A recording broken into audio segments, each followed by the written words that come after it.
As a female speaker, for men, they can just get on stage and then they're there to share their message. But for women, she may then be subject to all this judgment from men based on how she appears and how she holds herself. There's all these things that they have to face that they don't really share with people unless they're behind closed doors. Samantha J, a visionary entrepreneur and an advocate for purpose-driven business. As the creator of the Illuminator Method, she is dedicated to transforming lives. She has built a multi-8-figure empire, and her incredible journey has been featured in Forbes. Recognized in the top 40 under 40 Business Elite Awards of Australia and achieving the status of a 6-time Amazon best-selling author. After I just won Young Entrepreneur of the Year award, I went home and actually cried in the shower because I really felt the pain that existed inside of me should be gone by that point. Like, I should feel enough. Nobody has the same story as us. So that's a really cool way to be able to be seen as that person that's overqualified to that select few of people that have a similar story to us as well. Ayahuasca she takes you into your darkness, the most rejected, repressed parts of you. And it's like being in a horror film, literally people having exorcisms in the room, screaming because like they're confronting parts of themselves. You're going to remember who you are, rather than seeing yourself as separate to everybody else. I feel like a lot of women say to me, they're like, Sam, you do so much, but you're so feminine. And they're like, how do you do that? And so I think the biggest opportunity is for a woman to actually share her emotions more. Samantha, so good to have you here. We're going to dive into so many things, but firstly, I want to hear from you. Why should people stick around and stop everything they're doing and listen to what we're going to talk about here today? Oh, that's such an interesting question. I think the thing about me is I'm incredibly uncensored. So like any question that you ask me about entrepreneurship and what it actually takes to be able to build an empire, or about female leadership, the things that we face that like men don't in order to be able to build like a multi-8-figure empire and beyond, I'm willing to go there in a way that I don't see that's being spoken about right now in the entrepreneurial space by female entrepreneurs. What do you think's not being spoken about when it comes to in the female entrepreneur space about what it takes to grow a business? I think as a female speaker, you know, for men, they can just get on stage and then they're there to share their message. But for women, they have to think about things like the lighting, their makeup, their like what they're wearing on stage. Like there's so many things. And then when she gets on the stage, like she may then be subject to all this judgment from men based on how she appears and how she holds herself, and then also in terms of women as well. So when I talk to females that want to like spread their message and their brand, there's all these things that they have to face that they don't really share with people unless they're behind closed doors, like with their business strategist. Cool.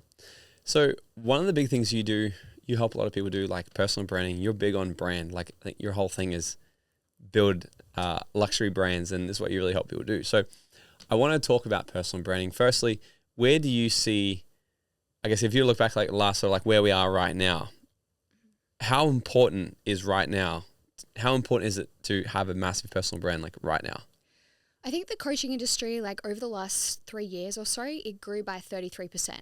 And so when you've got an industry like coaching and it's growing literally at 33% of new coaches entering the market, then there's a lot more competition than ever before. So the only way to actually stand out in a busy market is to have a personal brand, because otherwise you're going to spend a lot of money on trying to attract and convert clients. So I feel that a personal brand's an amazing way of you being able to like lean back and then to be able to create a massive amount of buzz and hype around who you are, what you stand for, and then you get to actually have people to come towards you. Yeah.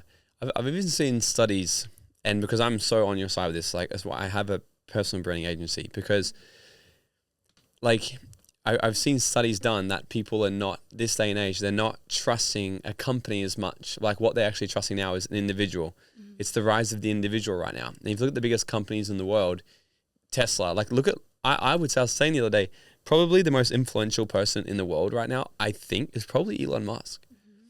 And it's not just because he's money, but it's because he's literally his influence. He bought Twitter, X, because he understands the power of personal branding.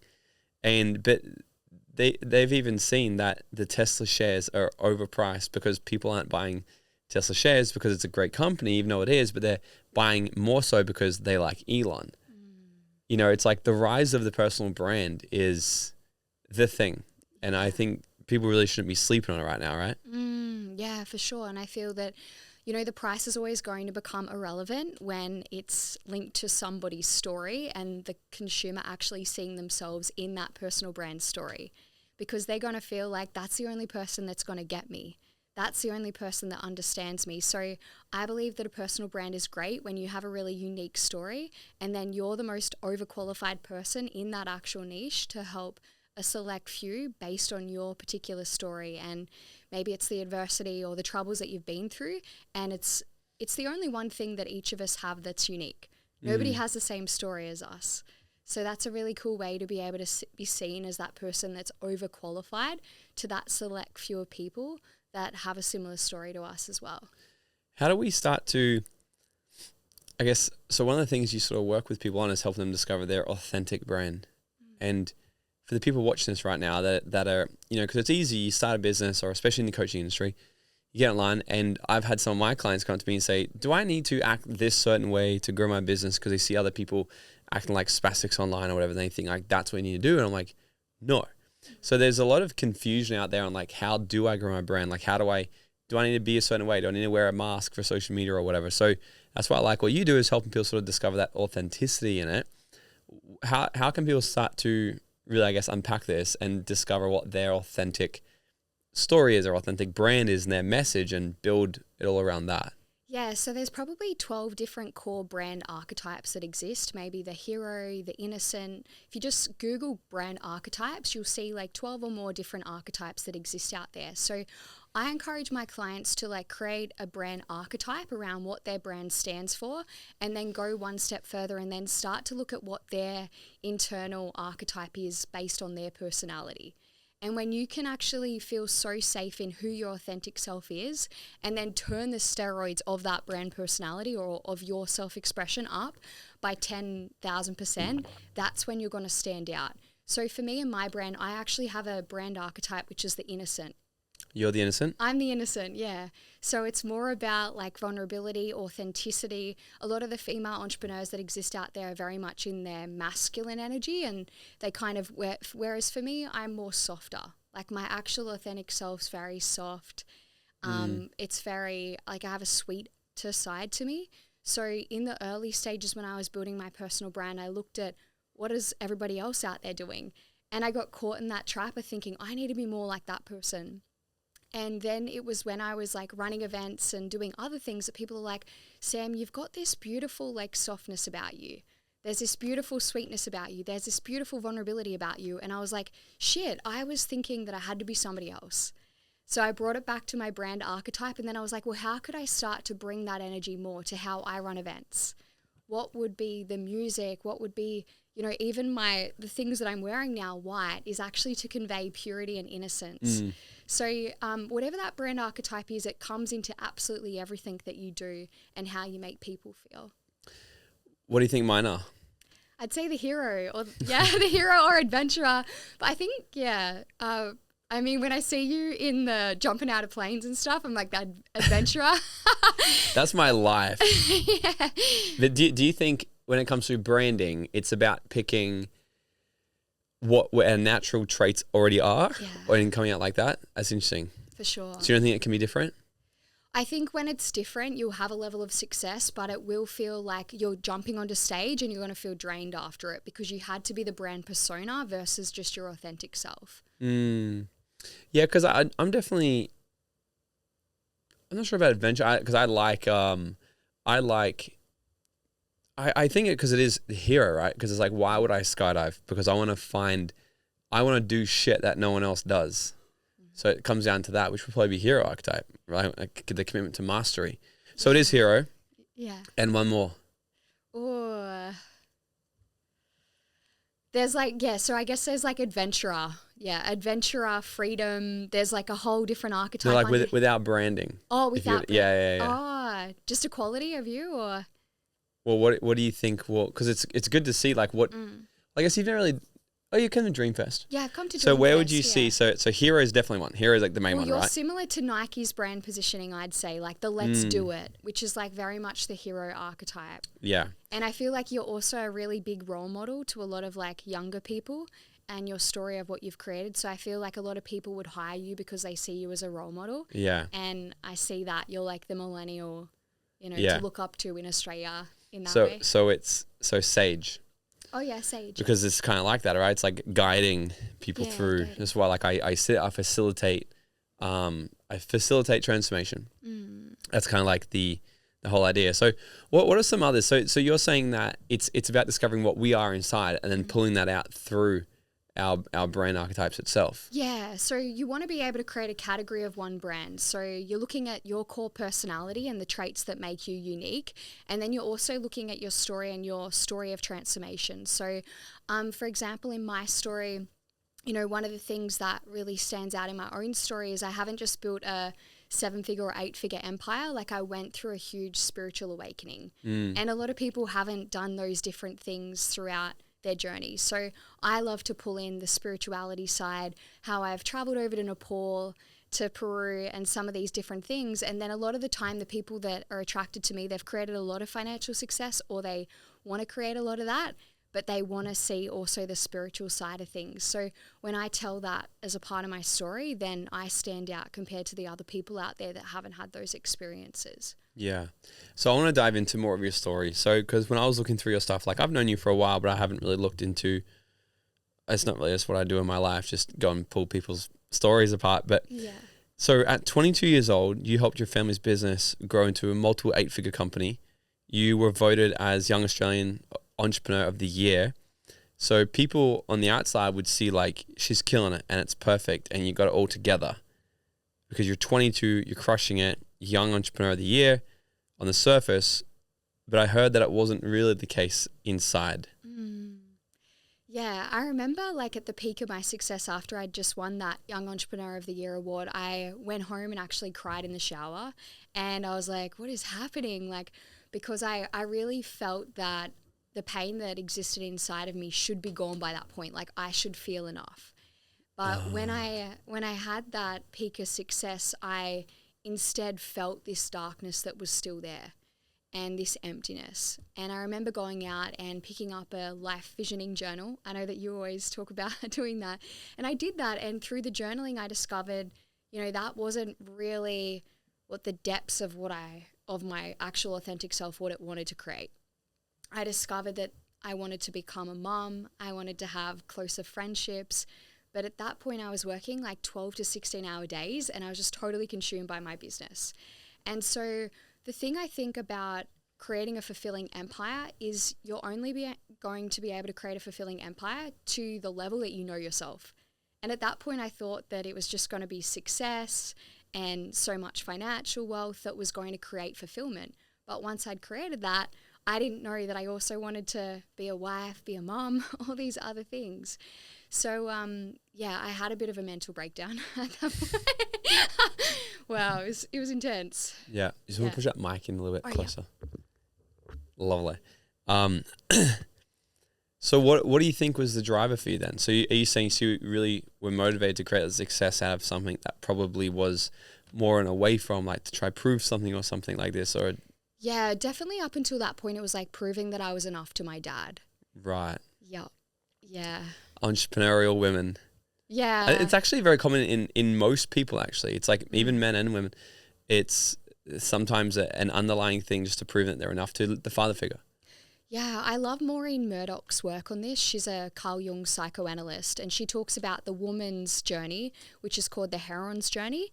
And essentially what it is like a woman's going out into the world. She's trying to discover who she is. She rejects the mother and her feminine traits. She goes really into her masculine to feel enough, because we're living in a patriarchy that says, success, achievements, that means you're enough in society. So she often goes after that, really into her masculine energy, then feels like, wait a second, something's missing, then goes for this inner process to discover her femininity again, and then she merges them both together. And this is actually the psychological process of wholeness that women go through. So I've now traversed that whole journey. I've also taken a lot of women through that. But I was at that point where I was like, well, just expressing my masculinity in the world isn't going to be wholeness. It's not going to be fulfillment. And I had to go on a 6-year journey like discovering my femininity, traveling around the world to know my, how to bring both of those parts of me together. And I noticed this, if I was just a mom, I wouldn't feel fulfilled because my masculinity wouldn't be expressing itself in the way I know I'm here to express too. So yeah, it's been really interesting. So part of the journey was you going to Peru, doing deep dives into plant medicines, ayahuasca, all this stuff. And this brought up a heap of shit as well, didn't it? Yeah, when I was doing like plant medicine, through all those different experiences, I remembered where I'd been sexually abused as a young girl. And so that emptiness, that pain that I thought would be filled through entrepreneurship, I discovered, no, that's a hole in your heart. That's a hole in your heart of self-blame from where as a little girl you had this unconscious memory where you were sexually abused. And ever since you believe like you're not lovable, you're not enough, and you've been trying to fill that from external sources. But the only way to actually feel that is recognizing that that was a little girl and that's a memory, and that memory's in the past and you're not to blame anymore. Like you are lovable and there's nothing wrong with you. What were some of the deepest learnings you got from doing? I've never done ayahuasca. Oh. Yeah, I think it's on the cards. Yes. I think, they say, and I just want to say, I've never actually mentioned anything on the podcast ever about it because I just think this day and age, it's almost like it's like plant medicine's like the new drug. It's like when I was 18, 19, you were just going getting bags and going out with the boys. And now it's like younger people like, oh, we're getting mushrooms. And it's like, don't do plant medicine and think you're doing plant medicine because you're all conscious and shit, but you're actually doing it to abuse it. Like it's okay. Like I abused fucking everything I could when I was 18, 19, but I just think a lot of people these days are like getting on the plant medicine trend and the journey and be like, oh, I'm doing this, and think that they're doing the work, but they're actually doing it's still a vice to have a trip. So I wanted to make sure, like I could have done it a long time ago. I went to Peru 7 years or something ago, 6 years ago. And the intention was, we're going to do ayahuasca when we're there. Like, fuck yeah, let's do it. And we went there and there was not 1% of my body that had a calling, a desire, or nothing. There was nothing. It was just like, nope, I just don't care. It wasn't a rejection, but it was I do not care at all. So I didn't do it. So I haven't really cared to do it at all. But it wasn't until probably just like a few months ago where we were doing like another journey. And then I was like, I'm fucking ready now. I'm ready to sort of explore more spiritually on that level. So I know the intentions behind it for me are more like that. So I'm curious to know, what were some of like the biggest, I guess, learnings or ideas or breakthroughs you got from your experiences? Because you've done a bit, right? I've done a bit, yeah. You studied shamanism, right? Yeah, I studied with the world's most renowned shamanic energy medicine school as well. And where is that? In Germany. Germany, okay. Yeah, Dr. Alberto Veloto. So you've got ayahuasca, and ayahuasca is like, she takes you into your darkness. So imagine like the most rejected, repressed parts of you, and it's like being in a horror film. Literally, people having exorcisms in the room, screaming because like they're confronting parts of themselves and they think, oh, that's an entity, that's this, it's trying to attack me. But little do they know, it's like part of their own psyche that's trying to attack them, and then they've got to reconcile that. Literally, like they're living in a horror movie. So that was really interesting. Like part of me that came up then was the part of me that just kept feeling like there was something wrong with me. It's like I got to keep doing the work, keep doing the next personal development workshop. But then I worked with the cactus plant, which is Wishuma, and it's a grandfather plant, and it actually takes you into your light. And I remember Is that how you do it? Don't you do like multiple nights in a row? You do ayahuasca one night and then San Pedro or something? Yeah, San Pedro. Yep. So San Pedro is the Wishuma, the grandfather. Oh, is that the same? Yeah, same thing? plant. Got it. And I remember when I was with the grandfather, the Wishuma plant, and he really just took me into my heart, almost like held up a mirror. And that's when I actually first discovered my innocence. I saw the beauty of like who I am for the first time. And it really helped me to remember my gifts, my bigger purpose for this lifetime. And it's kind of like you go on a timeline, similar to timeline therapy. I went on a timeline and like ventured through the rest of my life, and it's like I saw all the future of my life before it had ever happened. I didn't even know I was ever going to speak on stages in front of like thousands of people or write books, and it was through all those ceremonies that I remembered like my deepest purpose of this lifetime. How many have you done? 7 books. No. How many journeys have you done? I've done maybe close to 10 now. Wow. Okay. So I want to kind of understand this more, and also for the people, because this is not actually going to be part of the conversation, but I'm keen to go there now. So what would make somebody, so you've studied this a lot, so this is why I want to understand this more, because you haven't just done it, you've actually gone and studied it. And what I find so fascinating with all this stuff is because it's literally grows in the ground. And what I love so much about when I went to Peru is I'm like, what's your religion here? Like, what do you guys believe in? They were like, Pachamama. We believe in Pachamama, Mother Earth. I'm like, that is fascinating. Like, all the religion in the world's kind of like got me fucked up, to be honest. Like, I'm just like, how can everyone believe in, so I've never really got into that whole cycle of religion. And then I went to Peru, it was the thing that made the most sense to me. I'm like, you guys believe in Mother Earth. Like, it's given to you as this gift. Everything you need comes from the ground. And then when you're done, you get back in the ground. I was like, this is fascinating. So it's definitely the spiritual journey to do all this stuff. So let's talk about, why would you recommend someone to go and do ayahuasca journeys? Like, let's start there. I think you're going to remember who you are rather than, seeing yourself as separate to everybody else and then struggling with things like, where do you fit in? Who am I? You start to see that really the world that we're living in is more like a mirror that's been shattered on the floor, and you're just one piece of that mirror, and that everybody else that's living in this world, whether it's like a human being or an animal, are all different other parts of the mirror. And I think that when you know that, you have inner peace, you have fulfillment, you have self-understanding, you find a level of understanding in yourself and the world around you, which will give you peace, because you'll no longer be living in a me and them world, or wars wouldn't exist if people knew that fundamental truth. Yeah. Can you get that from not doing it? Yeah, I found that when I was in Nepal on a 10-day silent Buddhist meditation retreat. You've done that? What do you call that again? Vipassana. That sounds like hell on earth, to be honest. Someone's like, would you ever do that? No. At all. No, that's why you should do it. Like, bro, I'm like, there ain't a problem here. Like, but to sit still for 10 days and meditate, I struggle to meditate for 10 minutes. That sounds like... They do walking meditation there. I feel like that would be more I love walking meditation too. Sometimes you need to be like moving the body rather than sitting there. But we meditated for like 12 to 16 hours a day for 10 days. 10 days straight. No talking to anyone, no writing, no nothing, right? Nothing, yeah. What did you get from that?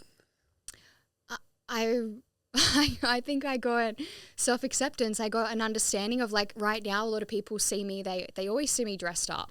They see me wearing a lot of makeup, like the car you're wearing, like you're driving, all of those things, they really used to define me. And now I can dress up in makeup, the car, all of that stuff, but I'm not attached to any of that to defining me anymore. And it was because I was stripped back, no makeup, sitting there for 10 days and just wearing really raggedy clothes. And I did those Vipassanas for a few years in Nepal, that I really got to understand who I am without all of those financial and material possessions. And I found a lot of self-esteem then that I didn't have. So now when I get dressed up or I grow my wealth, it doesn't attach to my ego in a way that it used to. Cool. Yeah. And so I saw one of the other things. So you also studied sacred sexuality. What is that? Explain this. What's up, Dream Nation? Have you ever wondered how far ahead your life would have already been if you had got access to this type of content at a younger age? Look, this is why I need your help. I'm trying to build the #1 personal development platform out there to teach you guys the tips, tricks, and attitude of what it takes to live your dream life, and to bring the type of education that we all wish we had in school. This show only grows by word of mouth and new subscribers, so it would mean the world to me if you could smash that subscribe button right now, leave us a 5-star written review, or drop a comment below and share this episode with a friend. I would be forever grateful. All right, now let's get back into this episode. Sacred sexuality is an understanding that sexuality is a connection to God for higher intelligence in the way that we're using our sexuality. So most people look at sexuality and they're connecting at it on the level of just pleasure. But when you understand sacred sexuality, you can use your sexuality to awaken, to facilitate a process of enlightenment and embodying more of your higher self through your physical body. So I went through a period of 4 years celibacy. Whoa. I did 12 weeks once. And through that, really, 12 weeks. Yeah, it was a long 12 weeks. So that really showed me where I was in like that part of my brain that was driven by pleasure and impulsiveness. And it helped me to connect into the higher part of the brain, the neocortex, and understand how to be led from a place beyond my impulses and simply pleasure. That was like the first stage of me really embodying my sacred sexuality. Is this like Tantra or no? Yeah, Tantra. Yeah, white Tantra. White Tantra. Yeah, so there's a few different levels of Tantra. There's red Tantra, which is all about, let me explore our sexuality and let's share it in a way where it's just pleasureful. And that's obviously involving like ejaculation and things like that. But then you've got white Tantra, and that's where you're not actually entering each other's bodies. You're simply maybe staring into each other's eyes. You're doing different breath work. You're cultivating the energy, and then you actually move it up into different chakras, and then you build the energy of the chakras, and then intelligence awakens from those chakras. I have heard of this, like especially from men.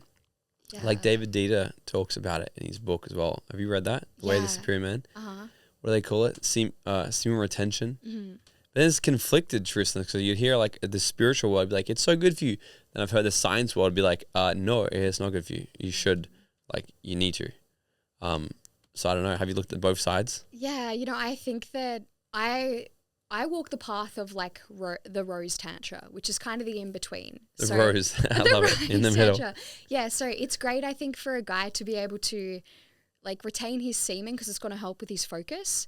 But then also by him lovemaking and having a beautiful intention between him and his partner for lovemaking, that energy could build, and they could actually awaken higher intelligence together through releasing it together.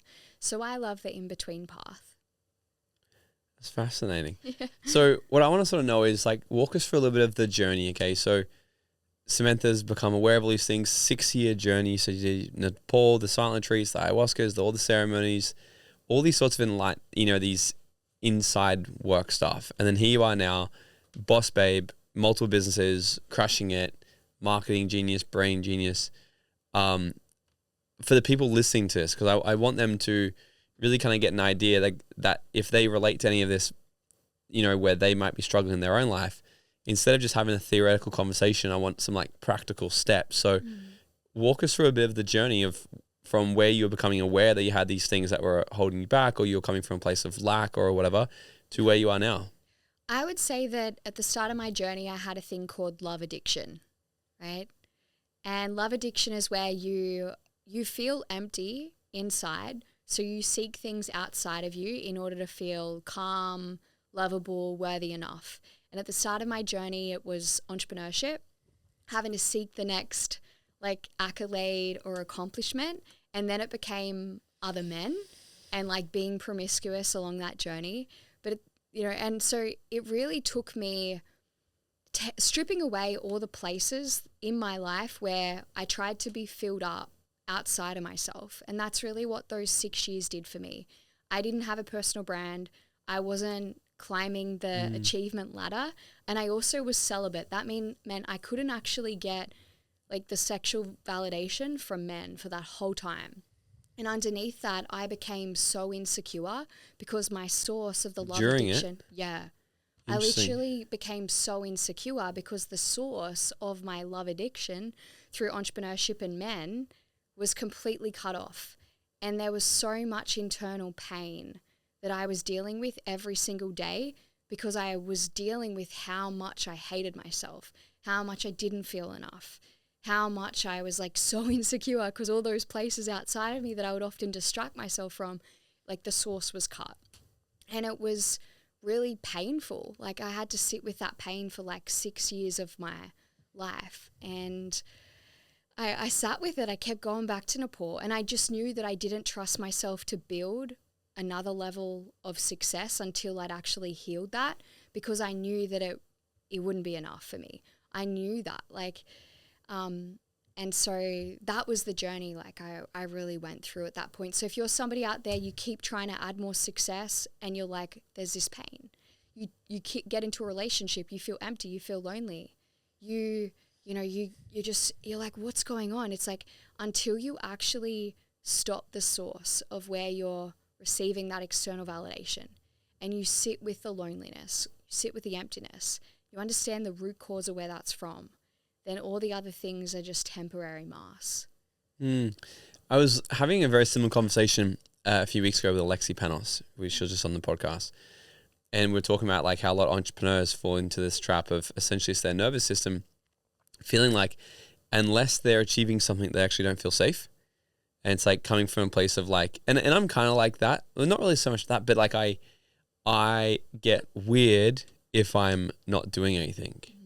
I'm like something, if everything's calm and things are happening, I'm like, something should be wrong. And I'll go and create a problem somewhere. And I'm like, the stress, you know?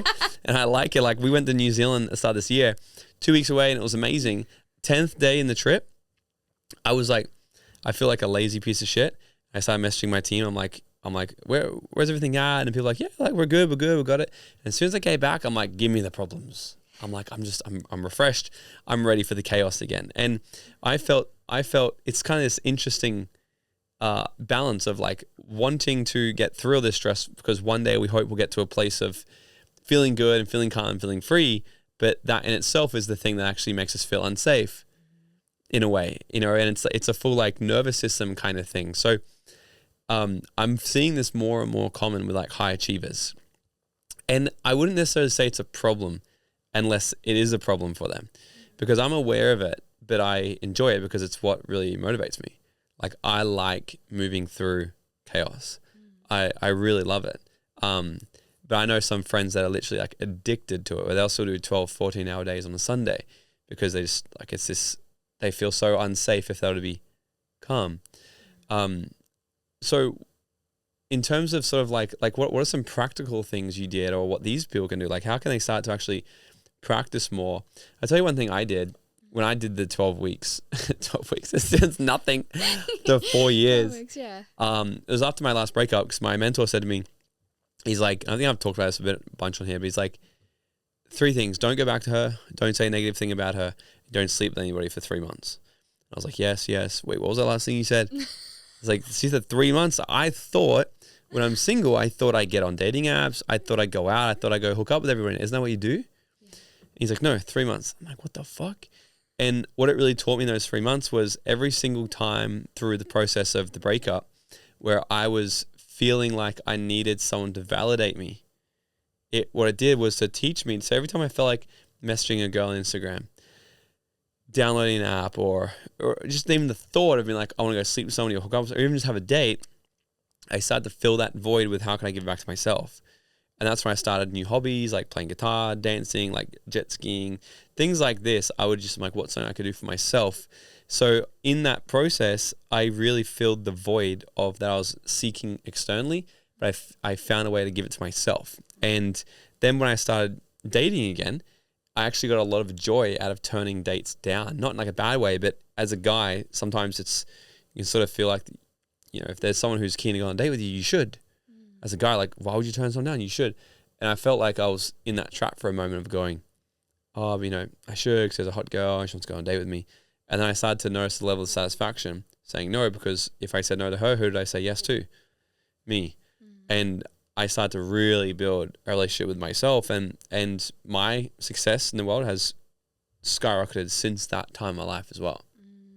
I love that. So what were some things that you did, like things to practice on, or people that are maybe listening to this right now going like, shit, I can kind of relate to this. Like I'm seeking that next shiny object to feel good about myself. I need that follower growth. I need that next business idea, that stage or whatever. Definitely that intentional time alone, like solitude with yourself, whether that's a morning meditation practice or it's just something that you can just have time by yourself, because a lot of entrepreneurs, they'll fill their whole calendar and they'll never actually have time just by themselves. So for me, it was making sure that I had the mornings by myself, and I actually got to get in touch with my inner child and ask, how are you feeling? Like, what are you thinking about yourself today? How are you feeling today? What do you actually need today? Because a lot of the time I didn't want to sit with the painful emotion. So it was easier for me to find the man, be with him, like, or to just go straight into my business for the day. So that solo time, also for me, celibacy was like really important because I always had a lot of attention from men. And then again, it was like that distraction. So to be able to have that celibacy and be able to actually decline men as well really helped. But definitely to allow myself to sit with my emotions each day and to be alone with them and to not require someone else to resolve and console those for me, and for me to just sit with the loneliness rather than have my business or a man kind of take it away. So what's next for you now? Yeah. You're like, I've seen you because I've watched you for the last few years, and I think I've sort of seen a bit of your journey, and it seems like the last couple of years you're sort of like, I'm ready to crush shit again, and you're like, you're doing big things right now. So over the next 12 months, I'm going to do a global tour. So we're looking at Miami, Dubai, America, like some different other locations in America. So I really want to help 1,000 brands to be able to impact 1 million people. And over the next year, we hope to help the next 100 of those and take it more global. So I'm excited. You know, I feel like there's such a massive opportunity at the moment for female leaders and entrepreneurs. And I feel like there's a conversation I really want to bring to the table with that, specifically over the next few years as well. I want to become a mum in the next few years. So I really, you know, whether that's with a man or just solo, I'm just going to, and I think that when I like take that next step on that journey, like I have big visions to be building the empire and even have my child on stage as I'm like delivering talks. And I feel like this is a really exciting time for female leaders where they're kind of bridging together motherhood and business in a way that hasn't been done before. And how do you sort of see that unfolding? You said you sort of want to do things in a way it's not been done for women. Like where do you see the opportunity for female entrepreneurs or women entrepreneurs, I should say? I got smashed. I had a reel that went viral the other day. It was fucking hilarious. And I said females. There's all these like Karens in there. Don't call me a female. I'm like, sorry, what? And they're like, how would you feel if I called you male? Fine. Oh. Yeah, apparently it's a new way for people to get offended these days. Oh my God. You know. So where do you think the opportunity is for women in entrepreneurship? I feel like a lot of women say to me, they're like, Sam, you do so much, but you're so feminine. And they're like, how do you do that? And so I think the biggest opportunity is for a woman to actually share her emotions more rather than dismiss them, not bring them to a stage. For women to share more vulnerably what they're actually facing inside of themselves in their own psyche, for why we only have so many percentage of speakers that are female. Most of the time, these are conversations about poor body image, like so many things that are just taboo. So I think there's an opportunity for women to be way more vulnerable and to bring their emotions more into the conversation, like not only in the way that they tell stories, they speak, but to how they lead businesses and how they bring their teams together, and to soften, like to actually stop trying to be men and think that they are competent through being like the men, and to build business models that are cyclical, that ebb and flow based on their menstrual cycle and based on what it means to be a woman. How do you handle like criticism from people or like negative feedback, or if it happens, if it doesn't happen now, it definitely would have happened. So how do you sort of handle that? It really hit me hard in the early stages because it actually came from the people closest to me, my family members, my friends, and my partner.